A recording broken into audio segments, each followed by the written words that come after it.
नमस्कार मित्रांनो, खमंग फूड्समध्ये आपलं सर्वांचं स्वागत आहे। तर मी नेहमीच आपल्यासाठी नवनवीन रेसिपीज घेऊनच येत असतो। त्यातीलच एक रेसिपी मी आपल्यासाठी घेऊन आलेलो आहे, जिचं नाव आहे कोथिंबीर वडी। तर मित्रांनो, प्रथम आपल्याला कोथिंबीरचे कवळी देठं व पानं अशा प्रकारे मोडून घ्यायचे आहेत। त्यानंतर कोथिंबीर चांगली धुवून घ्यायची आहे व त्यातलं सगळं पाणी काढून थोडी सुकी करून घ्यायची आहे। तर मित्रांनो, ही कोथिंबीर आपण सगळी कवळी देठं व पानं तोडून चांगली धुवून व सुकवून घेतलेली आहे। तर पुढच्या कृतीस लागणारे इन्ग्रेडियंट: अर्धा टेबलस्पून धणा पावडर, 1 टेबलस्पून पांढरे तीळ, मीठ चवीनुसार, 200 ग्राम बेसनचं पीठ, पाव लिंबू, अर्धा टेबलस्पून आलं लसणाची पेस्ट, अर्धा टेबलस्पून हळद, अर्धा टेबलस्पून लाल मसाला पावडर, अर्धा टेबलस्पून जीरा पावडर, चिमूटभर हिंग आणि 2 हिरव्या मिरच्या बारीक चिरलेल्या। आता आपल्याला कोथिंबीर अशा प्रकारे एकदम बारीक बारीक कापून घ्यायची आहे। हे बघा, अशा प्रकारे। तर मित्रांनो, कोथिंबीर अशा प्रकारे बारीक कापल्यामुळे ती बेसनच्या पिठामध्ये चांगली मिक्स होते। आता आपल्याला टोपामध्ये बारीक केलेली कोथिंबीर घ्यायची आहे। हे बघा, अशा प्रकारे सगळी कोथिंबीर आपल्याला टोपामध्ये घ्यायची आहे। त्यानंतर आपल्याला बेसनचं पीठ घ्यायचं आहे। हे बघा, अशा प्रकारे। आता आपल्याला टोपामध्ये आलं लसणाची पेस्ट घ्यायची आहे। त्यानंतर लाल मसाला पावडर घ्यायची आहे। त्यानंतर हळद घ्यायची आहे। त्यानंतर जीरा पावडर घ्यायची आहे। त्यानंतर धणा पावडर घ्यायची आहे। त्यानंतर हिंग घ्यायचा आहे। त्यानंतर पांढरे तीळ घ्यायचे आहेत। यानंतर आपल्याला चवीनुसार मीठ घ्यायचं आहे। त्यानंतर आपल्याला या सगळ्यामध्ये लिंबू पिळून घ्यायचा आहे। हे बघा, अशा पद्धतीने। लिंबू पिळून झाल्यानंतर आपल्याला टोपामध्ये थोडं पाणी घ्यायचं आहे आणि असंच थोडं थोडं पाणी घेऊन आपल्याला हे सगळं मिश्रण एकजीव करायचं आहे, मिक्स करायचं आहे।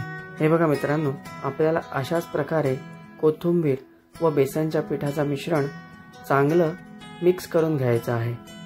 हे बघा मित्रांनो, आता आपलं बेसनचं पीठ, कोथिंबीर व सगळे मसाले हे चांगले मिक्स झालेले आहेत। हे बघा, आणि आता आपल्याला या मिश्रणामध्ये बारीक केलेली हिरवी मिरची घालायची आहे आणि तीही चांगली मिक्स करून घ्यायची आहे, चांगली एकजीव करून घ्यायची आहे। हे बघा मित्रांनो, अशा प्रकारे।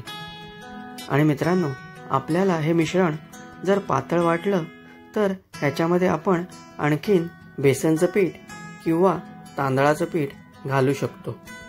हे बघा मित्रांनो, अशा प्रकारे आपल्याला या मिश्रणाचा गोळा करून घ्यायचा आहे। आता आपल्याला हातावर थोडंसं कुकिंग ऑइल घ्यायचं आहे आणि या गोळ्यामधला अर्धा भाग काढून अशा प्रकारे रोल करून घ्यायचा आहे। हे बघा मित्रांनो, अशा प्रकारे आपल्याला एक रोल करून घ्यायचा आहे आणि अशाच प्रकारे दुसऱ्याही भागाचा आपल्याला एक रोल करून घ्यायचा आहे। हे बघा मित्रांनो, असं।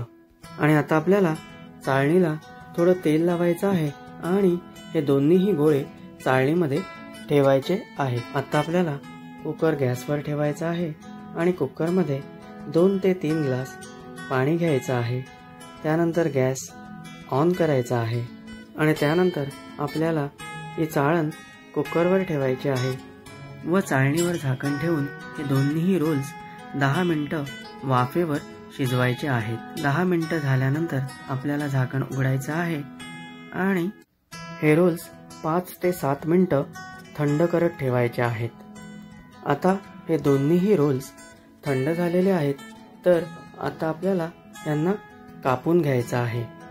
तर हे बघा मित्रांनो, अशा प्रकारे आपल्याला पातळ वड्यांच्या आकारांनी या रोल्सला कापून घ्यायचे आहेत आणि अशाच प्रकारे आपल्याला बाकीच्या सगळ्या वड्याही कापून घ्यायच्या आहेत। हे बघा, आपल्या सगळ्या वड्या कापून झालेल्या आहेत आणि हे बघा या साधारणतः अशा दिसत आहेत। आता आपल्याला गॅसवर पॅन ठेवायचा आहे आणि गॅस ऑन करायचा आहे व पॅनमध्ये 2 टेबलस्पून कुकिंग ऑइल घालायचं आहे आणि या सगळ्या वड्यांना आपल्याला शॅलो फ्राय करायचं आहे।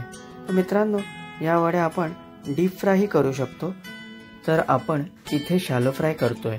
तर मित्रांनो, तेल गरम झाल्यानंतर आपल्याला प्रत्येक वडी अशा प्रकारे पॅनमध्ये फ्राईंगला घ्यायची आहे आणि या वड्या आपल्याला हाय फ्लेमवर फ्राय करायच्या आहेत। अशाच प्रकारे आपण सगळ्या वड्या फ्राईंगला घेतलेल्या आहेत आणि 1 मिनिट झाल्यानंतर आपल्याला या वड्या पलटून घ्यायच्या आहेत, जेणेकरून ते दुसऱ्या साईडनेही चांगल्या फ्राय होऊन निघतील। हे बघा, अशा प्रकारे आपल्याला सगळ्या वड्या पलटून घ्यायच्या आहेत। अशाच प्रकारे आपण बाकीच्या वड्याही पलटून घेतलेल्या आहेत। आता या वड्या दुसऱ्या साईडनेही फ्राय झालेल्या आहेत, तर आता आपण पुन्हा एकदा या वड्यांना पलटी करून घेऊ, जेणेकरून ही कोथिंबीर वडी खायला क्रिस्पी होईल। आता आपण या सगळ्या वड्या पुन्हा एकदा पलटी करून घेतलेल्या आहेत आणि आता या वड्या दोन्ही साईडनी चांगल्या फ्राय झालेल्या आहेत, तर आपण यांना पॅनमधून बाजूला काढून घेऊ। तर अशाच प्रकारे आपल्या सगळ्या कोथिंबीर वड्या फ्राय झालेल्या आहेत आणि त्या आपण पॅनमधून बाजूला काढून घेतलेल्या आहेत। तर मित्रांनो, आपण आपल्या या सगळ्या तयार झालेल्या कोथिंबीर वड्या एका सर्विंग डिशमध्ये काढून घेतलेल्या आहेत। तर मित्रांनो, हे बघा, या दिसायलाही किती छान आणि खायलाही खूपच खुसखुशीत व चवदार झालेल्या आहेत। आणि मित्रांनो, जर तुम्हाला माझी ही रेसिपी आवडली असेल आणि आणखीनही नवनवीन येणाऱ्या रेसिपींची माहिती करून घ्यायची असेल, तर व्हिडिओच्या खाली दिलेल्या सबस्क्राईब बटनला प्रेस करून माझ्या चॅनलला सबस्क्राईब करा किंवा डिस्क्रिप्शन बॉक्समध्ये दिलेल्या लिंकवर क्लिक करूनही तुम्ही माझ्या चॅनलला सबस्क्राईब करू शकता। आणि मित्रांनो, सबस्क्राईब करताना बेल आयकॉनला जरूर हिट करा, कारण माझ्या नवीन येणाऱ्या व्हिडिओंचे नोटिफिकेशन्स तुम्हाला आधीच मिळून जातील। आणि मित्रांनो, व्हिडिओ लाईक आणि शेअर करायला विसरू नका। जय हिंद, जय महाराष्ट्र।